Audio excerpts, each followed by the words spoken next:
this week we're going to read Goofy Shapes Up. One morning, Goofy said to his son Max, "I've decided to run the Scrooge McDuck Marathon race again." "But Dad," Max said, "remember last year you couldn't even finish the race." "That's because last year I was out of shape," Goofy told him. "This year I want to start working out right now so I'll be nice and ready." Goofy leaned down to pick up his barbell. "Yahoo!" someone shouted. It was Minnie Mouse.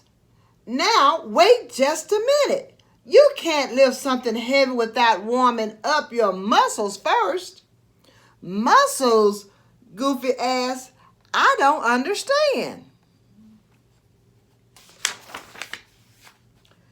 "You use muscles every time you move," said Minnie.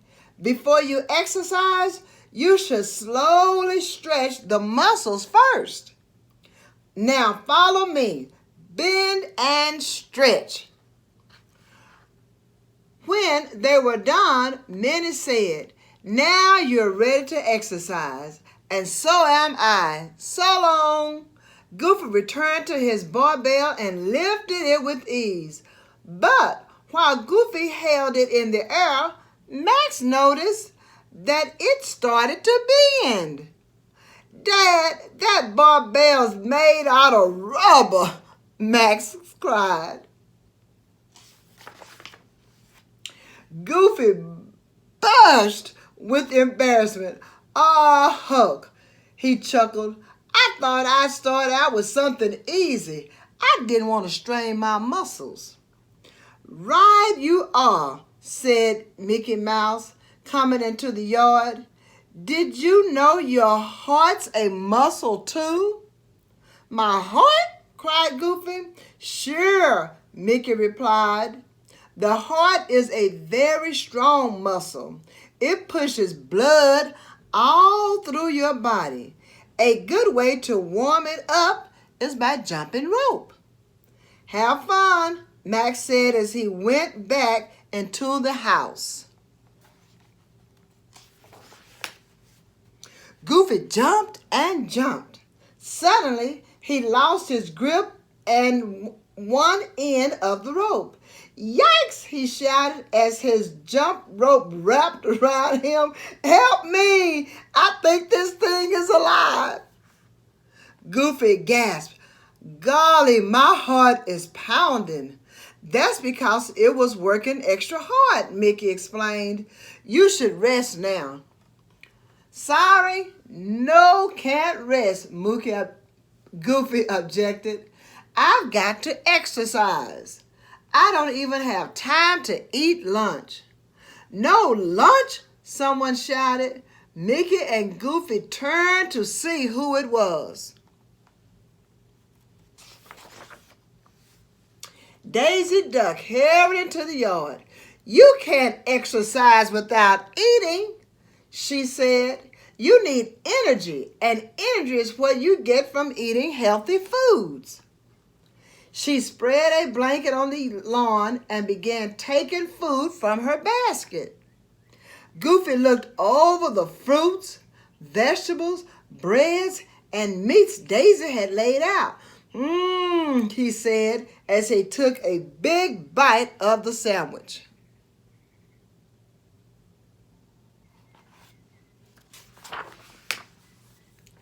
When he had finished eating, Goofy thanked Daisy. "You're welcome," Daisy replied, packing up her picnic basket and heading out of the yard. "Time to jog," Goofy said. Hiccup." "Uh-oh," said Mickey. "You have the hiccups. I bet you ate too fast. Next time, chew your food slowly." "Not a problem," Goofy assured Mickey. "I know a cure for hiccups. I'll just hold my breath as I run." Goofy took a deep breath and held it as long as he jogged out onto the sidewalk. Goofy, Mickey called. I don't think that's a good idea. Goofy didn't hear him. He was already down the block. Goofy jogged along, holding his breath. Soon he began to feel weak and dizzy. Then, all at once, he fainted.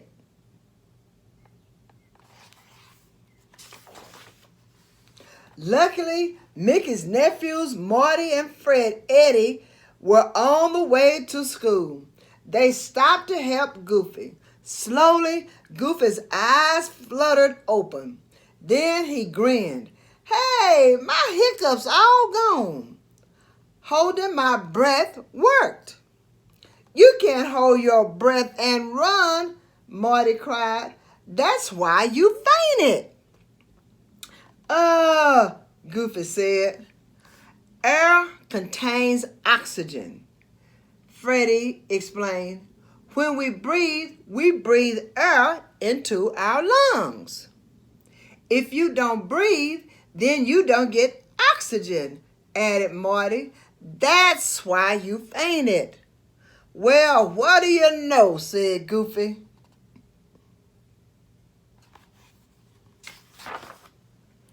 As Goofy waved goodbye to Marty and Freddie, Scrooge McDuck drove up to the curb.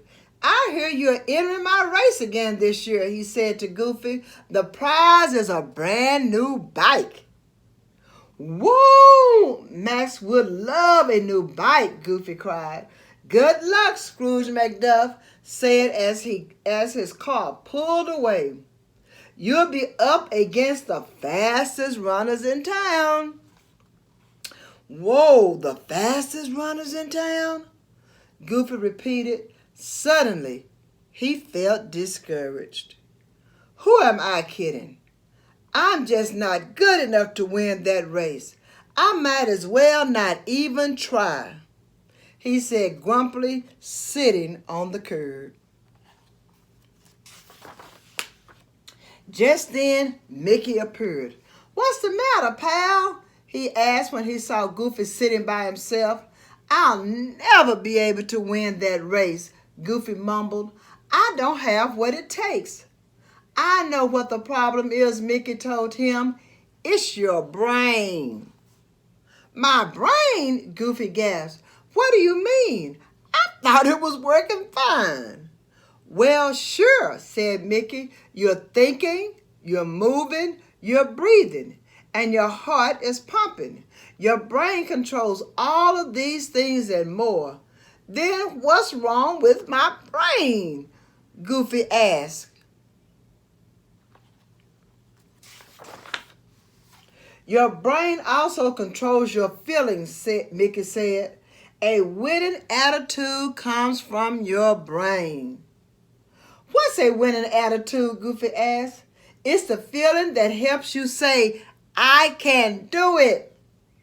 A slow smile spread across Goofy's face. Listen, brain, he said, I can do it. Hear that? Good for you, Mickey cheered. For the rest of the summer, Goofy held on to his winning attitude. He trained hard and did what he needed to keep himself strong and healthy. Every morning after exercising, Goofy showered. Keeping clean helps fight germs that could make him sick. Just as Daisy had advised, he ate healthy foods. He also drank plenty of water. When he exercised, Goofy sweated. Sweat was water coming out of his skin. By drinking, he put back the water his body needed. He also went to bed early so he could get enough sleep.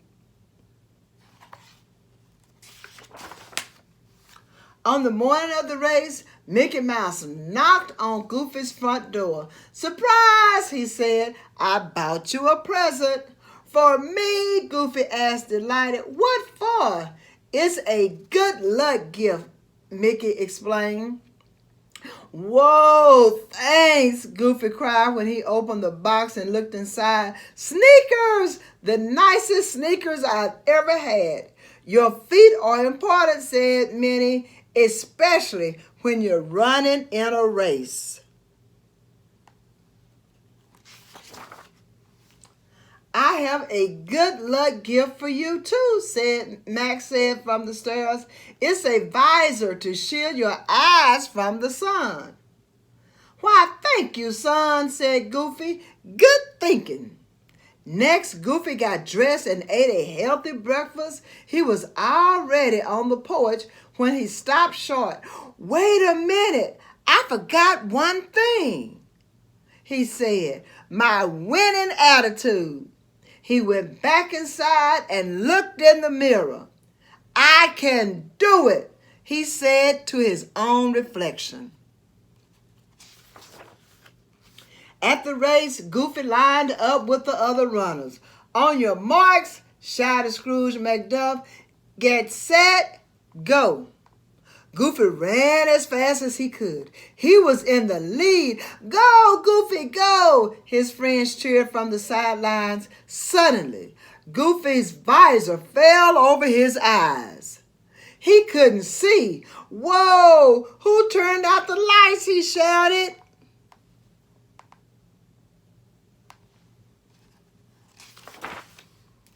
Oops! Goofy said as he tripped and fell over a rock. Whoa! He cried. He had scraped his knee. Mickey and Minnie rushed to his side.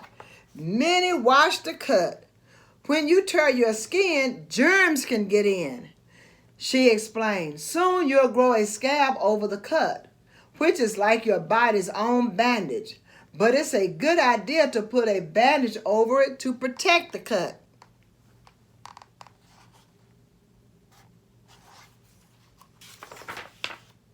Mickey helped Goofy to his feet. Do you think you broke any bones? He asked. Goofy tested his legs and arms. I think I'll be all right, he said. Too bad you can't finish the race, Mickey said sadly. Who says I can't? Goofy shouted. Sure, my knee hurts, but I've got a winning attitude. Watch me. Goofy started running again. His pals shouted and cheered. He ran up hills and down hills. He leaped across a mud puddle and bounded over a boulder. He caught up with the other runners. Then he passed them once again and he was in the lead.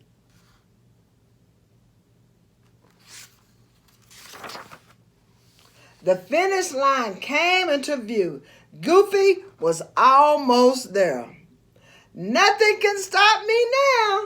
Nothing except, one of his shoelaces came untied.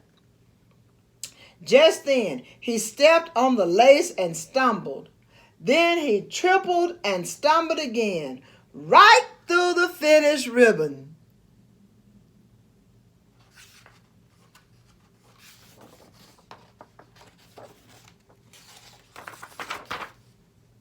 The winner is Goofy, shouted Scrooge McDuck. Hooray for Goofy, his friends cheered. Gosh, said Goofy, it was nothing. I owe it all to my body and a winning attitude. Now, I hope y'all have enjoyed that story, and I hope you'll come back next week for another fun story. And remember, keep reading.